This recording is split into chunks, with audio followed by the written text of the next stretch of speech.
IPO बाजार में लगातार हलचल बनी हुई है और हर एक एक्शन पे रहती है हमारी पैनी निगाह। कोई भी एक्शन हमसे छूटता नहीं है, चाहे लिस्टिंग हो, चाहे आईपीओ आ रहा हो, सब्सक्राइब करना है नहीं करना है, ये तमाम रणनीति जो है यहाँ पर एक्सपर्ट के साथ बैठ करके यहाँ फाइनल कीजिए और उसके बाद से अपनी स्ट्रेटजी तय कीजिए। हमारे साथ हर रोज़ की तरह हर्ष जुड़ चुके हैं।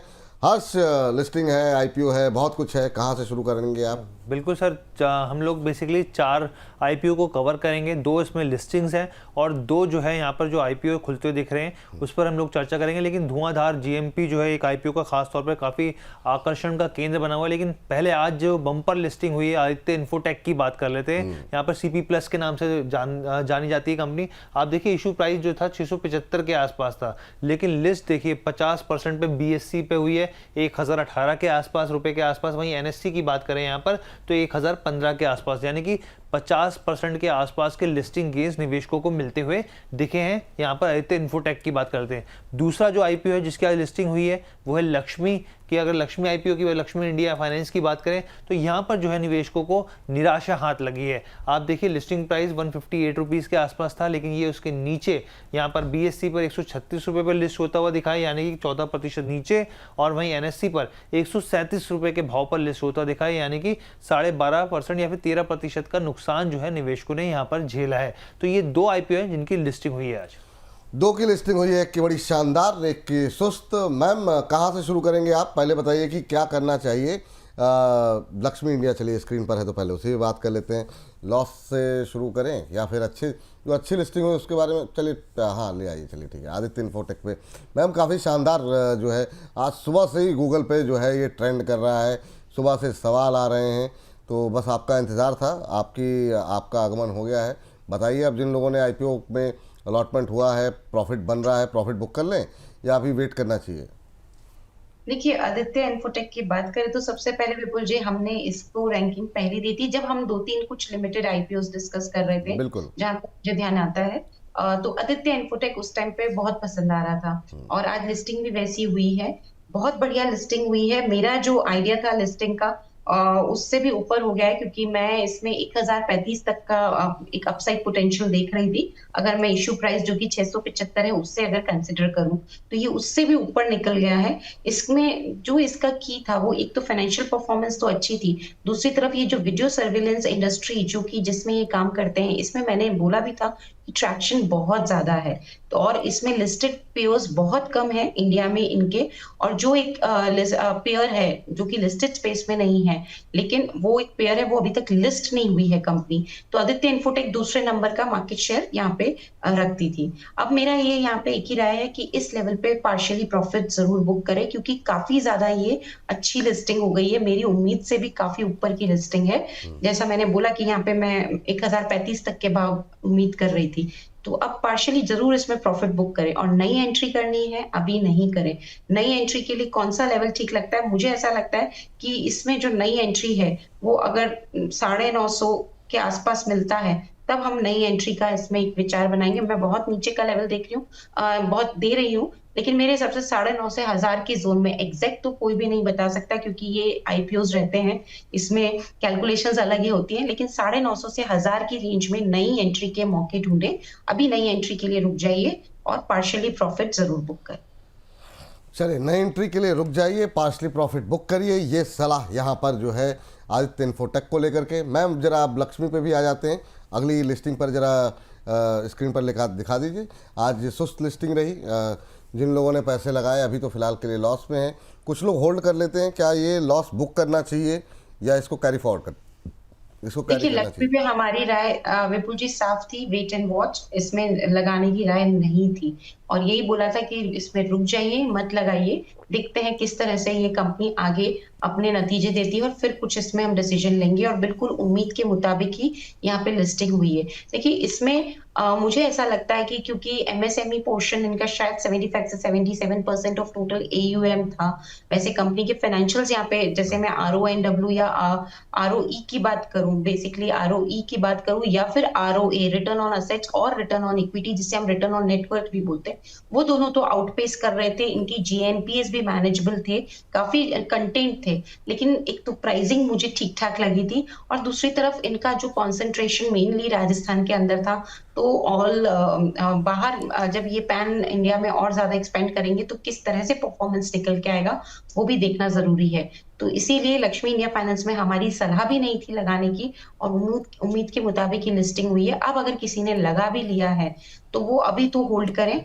अब इसमें यही रहेगा कि आगे जो हलचल होगी नतीजों के बाद, उसके बाद हो सकता है कि कुछ स्टॉक में अगर अच्छा मोमेंटम आया तो एग्जिट करने के मौके मिलेंगे।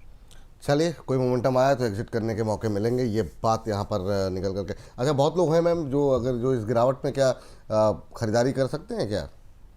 नहीं, लक्ष्मी इंडिया के लिए तो बिल्कुल, जब आईपीओ में रिकमेंडेशन नहीं थी तो तो अभी खरीद नहीं, तो गिरावट अभी में भी हाँ। खरीदारी की नहीं नहीं, रिकमेंडेशन मतलब नहीं है। मैंने कहा भाई सब कुछ पूछ लो ताकि बाद नहीं में नहीं, एकदम सही है, क्योंकि बहुत लोग मौके हाँ। ढूंढते हैं। इतना ज्यादा जब गिर जाता है तो कभी लगता है कि अब वैल्यूएशंस अट्रैक्टिव हो गए हैं, लेकिन कभी कभी दूसरी चीजें भी देखनी पड़ती हैं।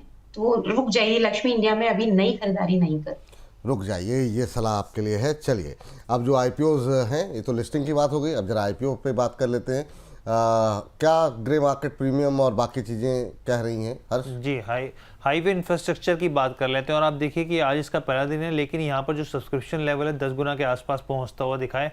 और यहाँ पर अगर मैं आपको इसके बिजनेस मॉडल की बात बताऊँ, यहाँ पर तो 3 तरह से इनका जो है कमाई होती है। सबसे मेन है टोल कलेक्शन, भारत के 11 राज्यों में और एक केंद्र शासित राज्यों में एक जो है यहाँ पर इनका जो कलेक्शन के जरिए कमाई होती है। इसके अलावा आप दूसरा जो है वो ईपीसी है, इंजीनियरिंग प्रोक्योरमेंट कंस्ट्रक्शन। करीब अगस्त 2024 तक 63 प्रोजेक्ट्स इन्होंने कंप्लीट किए और 20 जो है अभी उस पर काम चल रहा है, एग्जीक्यूशन चल रहा है। और तीसरा जो है ये रियल एस्टेट से जुड़े हुए हैं, पर ज़मीनों को खरीदते हैं, डेवलप करते हैं, चाहे वो रेजिडेंशियल हो या फिर कमर्शियल हो। और मेन जो है इनकी कमाई, जो उनको प्रोजेक्ट मिलते हैं वो एनएचएआई के जरिए मिलते हैं। काफ़ी निर्भरता उसके ऊपर है इनकी।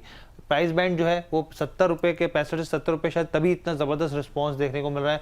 लॉट साइज 211 के आसपास है। आप देखिए कि टोटल इशू साइज जो 130 करोड़ का है, यहाँ पे फ्रेश इशू में करीब 97 करोड़ के आसपास का है। और ऑफर फॉर सेल जो है वो करीब 33 लाख के आसपास की स्थिति देखने को 32 करोड़ के आसपास की स्थिति जो है वो देखने को मिल रही है।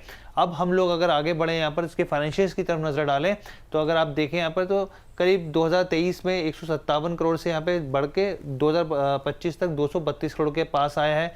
अगर कमाई की बात करें यहाँ पर तो 2024 से 25 के बीच में करीब 5% की गिरावट देखने को मिली है आसपास, अगर कमाई की बात की जाए। प्रॉफिट आफ्टर टैक्स की बात करें यहाँ पर तो 2023 में 14 करोड़ थी, 2024 में 21 करोड़ हुई, 2025 में 22 करोड़ हुई है।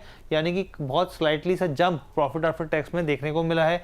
एबिटा की बात करें तो एबिटा भी यहाँ पे घटता हुआ दिखा है। देखिए 2024 में 38 करोड़ था, वहाँ से 31 करोड़ आया। बोरोइंग जो है वो भी स्लाइटली सी बढ़ती हुई दिखी। लेकिन ग्रे मार्केट में क्या स्थिति है यहाँ पर वो आपको बताए थे। तो ग्रे मार्केट में 40 रुपये ऊपर ट्रेड कर रहा है, यानी कि 57% यहाँ पर लिस्टिंग गेन की संभावना जताई जा रही है। यानी कि अगर अभी लिस्टिंग हो तो 110 रुपये के भाव पर हो सकती है। ये पहला आईपीओ है जो आज से खुल गया है। आज से खुल गया आईपीओ, 57% प्रीमियम ग्रे मार्केट के अंदर देखने को मिल रहा है। और ये ऐसा लग रहा है कि 110 रुपये पर शेयर के आसपास लिस्टिंग हो सकती है अभी के ग्रे मार्केट प्रीमियम के हिसाब से, ये अनुमान लगाया जा रहा है। लेकिन क्या अप्लाई करना चाहिए कि नहीं वो आस्था मैम बताएंगी। आस्था मैम, क्या सलाह रहेगी आपकी? हाईवे इंफ्रास्ट्रक्चर आईपीओ, क्या ये आईपीओ पैसे लगाने लायक है? देखिए, इसकी अगर हम बात करें तो बेसिकली 2-3 सेगमेंट से इनके आते हैं। बिजनेस है, ईपीसी है, और उसके बाद टोल कलेक्शन से है, और ऑर्डर बुक भी ठीक ठाक है। पर फंडामेंटल्स मुझे यहाँ पे ठीक ठाक लगे कंपनी के। बहुत बहुत जैसे हम स्ट्रॉन्ग बोलते हैं वैसे नहीं है, पर एक एवरेज फंडामेंटल वाली कंपनी है। तो इशू में सब्सक्राइब तो किया जाए, बट लिमिटेड लिस्टिंग गेन के लिए किया जाए। और मेरे हिसाब से ये जो कैंडिडेट है सब्सक्राइब का कैंडिडेट है। बट हाँ, हम यहाँ पे एक लिमिटेड लिस्टिंग गेन मानते हुए इसमें सब्सक्राइब की रेटिंग दे रहे हैं। तो मैम ये खाली मतलब खाली लिस्टिंग गेन के लिए है या फिर जो लोग होल्ड करना चाहते हैं वो भी होल्ड कर सकते हैं? देखिए, लॉन्ग टर्म के लिए भी होल्ड किया जा सकता है, क्योंकि वैसे तो इनकी ऑर्डर बुक भी यहाँ पे ठीक ठाक लगी मुझे। जो ऑर्डर बुक है वो around 1.5 times of FY25 revenues हैं। तो लॉन्ग टर्म के लिए भी होल्ड किया जा सकता है। बट हमारी सलाह, मतलब जिस तरह से हम आदित्य में बहुत ज्यादा पॉजिटिव और ऑप्टिमिस्टिक थे, और उतनी बड़ी लिस्टिंग, उतनी तरह की बड़ी लिस्टिंग इसमें एक्सपेक्टेड नहीं है। तो एक लिमिटेड लिस्टिंग गेन के लिए, लॉन्ग टर्म के लिए, दोनों के लिए सब्सक्राइब किया जा सकता है। बिल्कुल। तो वैसे भी 50% की लिस्टिंग इस तरह के मार्केट में सामान्य रूप से होना भी मतलब थोड़ा मुश्किल ही है। तो इसलिए उतनी लिस्टिंग नहीं होगी, उतनी बड़ी लिस्टिंग नहीं होगी, लेकिन अच्छे लिस्टिंग गेन आपको यहाँ पर मिल सकते हैं। तो इसके लिए अप्लाई करने की सलाह यहाँ पर है। बाकी आप रख भी सकते हैं। ये सलाह यहाँ पर निकल के आती हुई। अगली टिप्पणी लेते हैं, अगले शेयर पे जाएं, अगले आईपीओ पे जाएं। उससे पहले एक छोटी सी टिप्पणी सुमीर जी की सवाल का ले लेते हैं। मैम कह रहे हैं कि मेरा क्वेश्चन आईपीओ पर है। केटेक्स फैब्रिक्स के आईपीओ में इन्होंने अप्लाई किया था और कह रहे हैं कि 180 पर जो है इनके पास है, आईपीओ मिले हुए हैं, लिस्टिंग नीचे हुई थी लेकिन सपोर्ट अब मिल रहा है, क्या करना चाहिए? ये केटेक्स फैब्रिक्स अगर आप ट्रैक करती हो या किया हो आपने इसके आईपीओ को जब आया था, तो इनके लिए कोई टिप्पणी रहेगी क्या? अभी क्या करना चाहिए? देखिए, ये एक एसएमई स्पेस का आईपीओ था जो कि 29 तारीख को खुला था, केटेक्स फैब्रिक के नाम से। 180 का इश्यू प्राइस था। बट जिस तरह से हम थोड़ा सा रेगुलेशंस की वजह से, क्योंकि हेम सिक्योरिटीज खुद मर्चेंट बैंकर है, एसएमई आईपीओज हम लेके आते हैं, इसलिए हम लोग रेगुलेटरी पर्पज से एसएमई आईपीओज पे कोई राय नहीं दे सकते। तो मैं माफी चाहूंगी, एसएमई आईपीओज हम लोग नहीं एनालाइज करते हैं। चलिए, तो इस पर सर माफ़ी चाहेंगे आपसे, इस पर टिप्पणी नहीं मिल पाएगी। लेकिन आज के आईपीओ पर जो है, अगले आईपीओ पर चलते हैं हर्ष के पास। हर्ष बताइए जी। ऑल टाइम प्लास्टिक आईपीओ के जो नाम की कंपनी है वो हम लोग उसकी बात कर लेते हैं। ये देखिए 7 अगस्त से खुलने जा रहा है, थर्सडे से यहाँ पर, और आईपीओ जो बंद होगा अगले हफ्ते सोमवार को 11 अगस्त को बंद होता हुआ दिखेगा। अलॉटमेंट जो है वो मंगलवार 12 तारीख को होगी और लिस्टिंग डेट जो है वो 15 अगस्त से पहले, एक दिन पहले 14 अगस्त को होगी यहाँ पर। अगर हम लोग इसके प्राइस बैंड की बात करें, यहाँ पर एक बार दिखाते हैं प्राइस बैंड, और उसको अगर प्राइस बैंड की बात करें एक बार स्क्रीन पर लेके आते हैं। अभी ये देखिए इशू प्राइस बैंड की बात करें 260 से लेकर 275 रुपये प्रति शेयर का भाव जो है यहाँ पर तय किया गया है। एक लॉट में 54 शेयर होंगे। यहाँ पर इशू साइज की अगर बात करें तो करीब करीब 1.45 करोड़ शेयर्स जो होंगे इस इशू साइज के अंदर, करीब करीब 400 करोड़ के आसपास का है। यहाँ पे फ्रेश इशू के अंदर 280 करोड़ का आसपास यहाँ पे तय किया गया है और ऑफर फॉर सेल जो है वो 120 करोड़ के आसपास है। यहाँ पर इसके फाइनेंशियल्स पे नजर डाल लेते हैं यहाँ पर। तो अगर आप फाइनेंशियल्स को देखें, लेकिन उससे पहले मैं आपको बता दूं कि कंपनी का जो बिजनेस मॉडल है वो बेसिकली, ये जो कंपनी है स्पेशलाइज्ड है मैन्युफैक्चरिंग प्लास्टिक हाउसवेयर प्रोडक्ट्स को लेकर।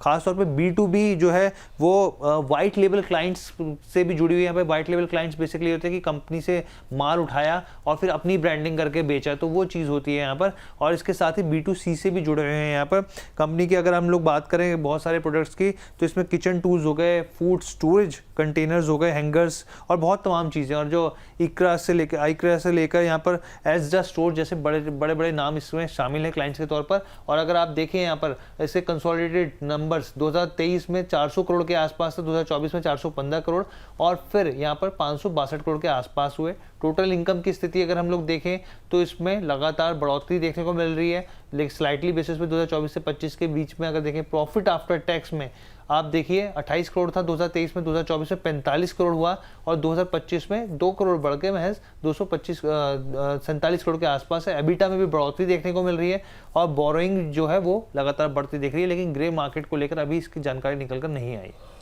चलिए ठीक है, तो देखते हैं आईपीओ पे अभी आस्था जी की राय क्या है। मैम क्या सलाह रहेगी ऑल टाइम प्लास्टिक को लेकर के? अब परसों जो है ये आईपीओ खुलने वाला है, अभी से बहुत सारे लोग तैयारी करना शुरू कर देते हैं, क्या ये अप्लाई करने लायक है आईपीओ? जी बिल्कुल। देखिए 1971 में ये कंपनी एस्टेब्लिश हो गई थी और ये मैन्युफैक्चरिंग करती है। अगर हम देखें प्लास्टिक हाउसवेयर प्रोडक्ट्स, अब इसमें भी मेजरली जो प्रेप टाइम होता है जिसमें कि किचन के प्रोडक्ट्स होते हैं जो कि कुकिंग के लिए काम में आते हैं, उसमें इनका मेजर एक्सपोजर है। अच्छा खासा इनका फैसिलिटीज है और मुझे ऐसा लगता है कि फाइनेंशियल परफॉर्मेंस भी बेहद मजबूत है। इसमें एक चीज और जो मुझे काफी आकर्षित लगी वो ये थी, इन्होंने वैल्यूएशन भी यहाँ पे अच्छे किए हैं। 38 के पीई मल्टीपल पे ये ला रहे हैं, जबकि जो इनके कंपेटिटर्स हैं उनसे, जैसे कि सेलो वर्ल्ड एक्सेट्रा, उनसे तो काफी रीजनेबल प्राइसिंग की है। तो ये आईपीओ हमें ठीक लग रहा है और अच्छा लग रहा है। सब्सक्राइब की रेटिंग हम इस आईपीओ को देना चाह रहे हैं और इसमें सब्सक्राइब किया जाए बिल्कुल, लिस्टिंग गेन और लॉन्ग टर्म पर्सपेक्टिव दोनों ही नजरिए से। दोनों ही नज़रिए। चलिए, तो दोनों ही आईपीओ में अप्लाई करने की सलाह है। मोटी मोटी बात यह है कि दोनों ही आईपीओ में अप्लाई कर सकते हैं आप। 7 अगस्त को खुल करके 11 अगस्त को बंद होगा ये। चलिए, तो ये राय यहाँ पर निकल करके आती हुई। हर्ष बहुत बहुत शुक्रिया, बहुत बहुत धन्यवाद आज की चर्चा में जुड़ने के लिए, तमाम शेयरों पर बातचीत करने के लिए आईपीओ के बारे में। मैम आपका भी बहुत बहुत शुक्रिया आज की चर्चा में जुड़ने के लिए। कोई डिस्क्लोजर आपकी तरफ से रहेगा? जो भी स्टॉक्स हमने डिस्कस किए हैं मेरी कोई पर्सनल होल्डिंग में नहीं है, बट हो सकता है कि जो पीएमएस हम चलाते हैं एमपीएमएस के नाम से और हमारे क्लाइंट्स को जो एडवाइस देते हैं उनके एडवाइस में या फिर हमारी पीएमएस की होल्डिंग में इनमें से कोई भी स्टॉक हो। धन्यवाद विपुल जी मुझे बुलाने के लिए। चलिए, बहुत बहुत शुक्रिया, बहुत बहुत धन्यवाद आपका आज की इस चर्चा में जुड़ने के लिए। अब हमारे साथ आज के एक और विशेष मेहमान डॉक्टर रवि सिंह जी जुड़ चुके हैं, लेकिन पहले जो है इस सेगमेंट को करते हैं समाप्त।